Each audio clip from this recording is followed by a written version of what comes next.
একসময় বাক্কার এক দয়ালু ছোট ছেলে ছিল যে বনের কাছের একটি ছোট্ট গ্রামে বাস করত। প্রতিদিন সে কাঠ সংগ্রহ করতে জঙ্গলে যেত।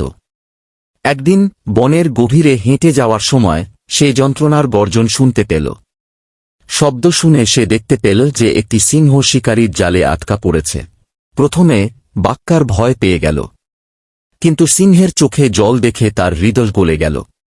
সে একটা গভীর নিঃশ্বাস ফেলে বলল, ভয় পেও না, আমি তোমাকে সাহায্য করব। কাঁপতে কাঁপতে হাতে সে একের পর এক দড়ি কেটে দিল যতক্ষণ না সিংহটি মুক্ত হয়ে গেল। সিংহটি তার দিকে আলতো করে তাকাল এবং কৃতজ্ঞতার সাথে তার হাত চেটে জঙ্গলে অদৃশ্য হয়ে গেল।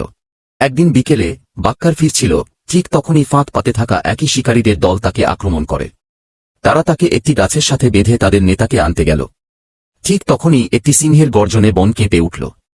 শিকারীরা স্থবির হয়ে গেল। ছায়া থেকে সেই সিংহটি বেরিয়ে এল যাকে বাক্কার বাঁচাতে পেরেছিল। সে তার দাঁত বের করে বাক্কার এবং শিকারীদের মাঝখানে লাফিয়ে পড়ল।